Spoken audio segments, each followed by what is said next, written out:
কাঁচকলা আগুনে ঝলসে এইভাবে আগে কোনো দিন খেয়েছেন কি? না খেয়ে থাকলে অবশ্যই এইভাবে একবার বানিয়ে খেয়ে দেখুন। মাছ মাংস ফেলে রেখে খাবেন। আর তার জন্য প্রথমেই আমি এখানে গ্যাসের ওভেনের ওপরে একটা নেটের জাল বসিয়ে দিয়েছি। এবার গ্যাসটা অন করে এর ওপরে আমি 3টে কাঁচকলা দিয়ে দিলাম আগুনে ঝলসাবার জন্য।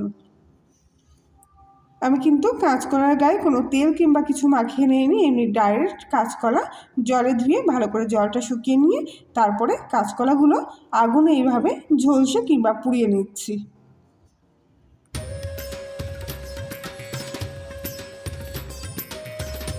কাঁচকলাগুলো চারিপাশ থেকে যেন খুব ভালোভাবে ঝলসানো হয়ে যায়, তার জন্য কিন্তু একটু ঘুরিয়ে ফিরিয়ে এইভাবে নাড়িয়ে চাড়িয়ে দিতে হবে। সব কাঁচকলাগুলো কিন্তু ভালোভাবে এইভাবে পুড়িয়ে নিতে হবে, যাতে কাঁচকলাগুলো ভেতর থেকে খুব ভালোভাবে সেদ্ধ হয়ে যায়। দু পিঠি কিন্তু খুব ভালোভাবে এখানে পুড়ে গেছে। এবার আমি গ্যাসটা অফ করে দিলাম আর কাঁচকলাগুলো অন্য একটা পাত্রের মধ্যে তুলে নিচ্ছি কিছুক্ষণ ঠান্ডা হওয়ার জন্য। আর ততক্ষণে অন্য একটা পাত্রের মধ্যে আমি হাফ বাটির মতো বেসন নিয়েছি। এখানে আপনারা যে কোনো ডালের বেসনই ব্যবহার করতে পারেন। গ্যাসের ফ্লেমটা লো টু মিডিয়াম আঁচে রেখে অনবরত নেড়ে চেড়ে বেসনগুলো কিন্তু ভেজে নেব। বেসনটা এইভাবে একটু ভেজে নিলে পরে কিন্তু বেসনের স্বাদ এবং গন্ধ দুটোরই খুব পরিবর্তন আসে, তার জন্য খেতেও খুব ভালো লাগে। তবে খেয়াল রাখবেন ভাজার সময় যাতে বেসনটা পুড়ে না যায়। বেসন ভাজার সুন্দর একটা গন্ধ বেরিয়ে গেছে। এবার আমি গ্যাসটা অফ করে দিচ্ছি। আর ততক্ষণে কাঁচকলাগুলোও কিন্তু পুরোপুরি ঠান্ডা হয়ে গেছে। এইবারে কাঁচকলার খোসাগুলো ওপর থেকে যেগুলো পুড়ে গেছে সেগুলো কিন্তু এক এক করে ছাড়িয়ে নিচ্ছি। যেহেতু পুড়ে গেছে তাই একটু কালো ভাব হতে পারে, তাই খুব সাবধানে কিন্তু কাঁচকলার খোসাগুলো ছাড়িয়ে নিচ্ছি, যাতে কোনোভাবে পোড়া ছাইগুলো কাঁচকলার মধ্যে না লেগে যায়। আপনারা চাইলে পোড়া কাঁচকলাগুলো উপর থেকে একটু হালকা করে ধুয়ে নিতেও পারেন, তবে আমি এখানে ধুচ্ছি না, এমনি থেকেই কাঁচকলাগুলো কিন্তু খোসাটা ছাড়িয়ে নিচ্ছি। কাঁচকলার খোসাগুলো কিন্তু খুব সহজেই উঠে আসছে, যেহেতু বাইরে থেকে কিন্তু পুরোপুরি নরম হয়ে গেছে আর ভেতরটাও কিন্তু খুব সুন্দরভাবে কাঁচকলা সেদ্ধ হয়ে গেছে। শীত চলে গিয়ে সামনে কিন্তু গরমকাল আসছে, তাই কাঁচকলার এই রেসিপিটি অবশ্যই একবার দেখে রাখুন। এইভাবে বানালে কিন্তু মাছ মাংস ফেলে রেখে কাঁচকলার এই রেসিপিটি বারবার বানাতে ইচ্ছে করবে। সব কাঁচকলাগুলো কিন্তু আমি একইভাবে ছাড়িয়ে নিয়েছি। এবারে কাঁচকলাগুলো খুব ভালোভাবে কিন্তু হাত দিয়ে এখানে ম্যাশ করে নেব। এমনিতেও কাঁচকলাগুলো কিন্তু ঝলসে যাওয়ার পর ভেতর থেকে খুব ভালোভাবে সেদ্ধ হয়ে গেছে, তবুও খেয়াল রাখবেন যেন কোথাও কোনো দানা ভাব না থাকে। একদম কিন্তু মাখনের মতো করে কাঁচকলাটা এখানে মেখে নিয়েছি। এবারে এর মধ্যে দিয়ে দেব স্বাদ মতো লবণ, হাফ চামচেরও কম পরিমাণ হলুদ গুঁড়ো, অল্প সামান্য একটু লঙ্কার গুঁড়ো, আর দিয়ে দিচ্ছি হাফ চামচেরও একটু কম পরিমাণ জিরের গুঁড়ো, 2 থেকে 4 দানা মতো চিনি, কিছুটা কাঁচা লঙ্কা কুচি এর মধ্যে দিয়ে দিলাম। এবার এর মধ্যে দিয়ে দিচ্ছি আগে থাক থেকে ভেজে রাখা বেসন। সব কিছু খুব ভালোভাবে আবারও একবার মেখে নেব।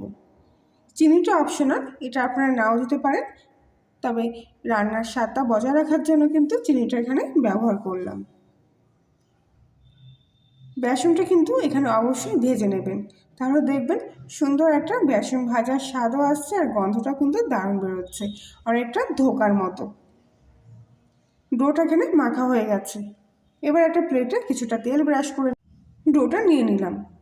এবারে হাত দিয়ে একটু সুন্দর করে শেপ দিয়ে নিচ্ছি, তবে পুরো প্লেটটা কিন্তু কভার করিনি, এরকম অর্ধেক প্লেটই হয়েছে ডোটা, তাই অর্ধেক প্লেটটা সুন্দরভাবে কভার করে নিয়েছি।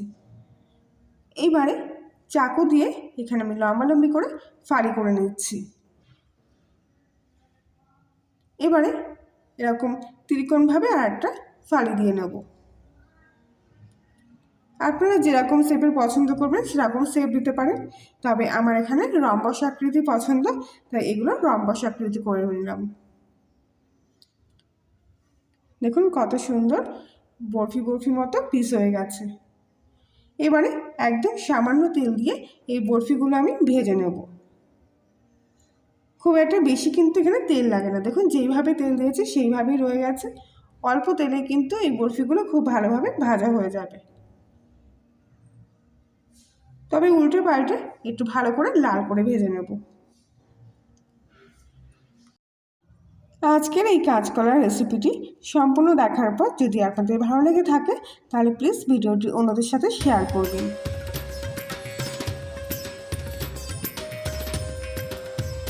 বরফিগুলো কিন্তু একেবারে লাল হয়ে এসছে। এবারে আর একটু উল্টো পাল্টে ভেজে নিয়ে বরফিগুলো এক এক করে তুলে নেব। কাঁচকলার এই বরফিগুলো কিন্তু গরম গরম এরকম ভাজা খেতে দারুণ লাগে। আর যে বাকি বরফিগুলো আছে সেগুলো কিন্তু আমি একইভাবে এখানে ভেজে নিয়েছি। কাঁচকলার এই বরফিগুলো কিন্তু রান্না করেও নিরামিষভাবে খাওয়া যায়।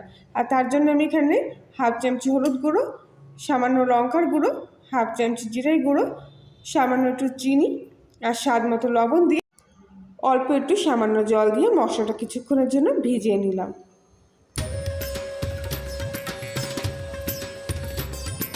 এবারে কড়াইতে ওই তেলের সঙ্গে আর একটু সামান্য তেল যোগ করে একটা গোটা তেজপাতা আর একটা গোটা শুকনো লঙ্কা মাছ বরাবর চিড়ে নিয়ে তার মধ্যে সাদা জিরে সামান্য ফোড়ন দিয়ে দিলাম।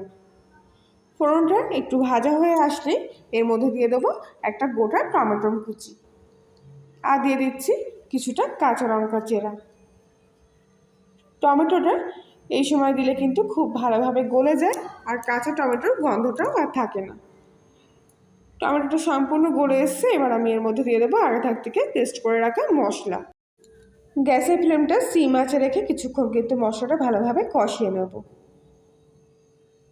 কিছুক্ষণ পর মশলার গায়ে থেকে তেল ছেড়ে দিয়ে মশলার বাটি ধোয়া জল সামান্য একটু ছিল সেটাও কিন্তু এর মধ্যে দিয়ে দিলাম। পরিমাণ মতো জল দিয়ে এবার আমি ঝোলটা ভালো করে ফুটিয়ে নেব। কিছুক্ষণ পর ঝোলটা ফুটে উঠেছে। এবার এক এক করে কাঁচকলার বরফিগুলো আমি এর মধ্যে দিয়ে দিলাম। বেশ কিছুক্ষণ ধরে কিন্তু কাঁচকলার বরফির সাথে ঝোলটা একটু ফুটিয়ে নেব যাতে ধোকার টেস্টটা ঝোলের মধ্যে খুব ভালোভাবে মিশে যায়। 5 মিনিট মতো ঢাকা দিয়ে ফুটিয়ে নেওয়ার পর আমি এর মধ্যে সামান্য একটু গরম মশলা আর ঘি দিয়ে দিলাম।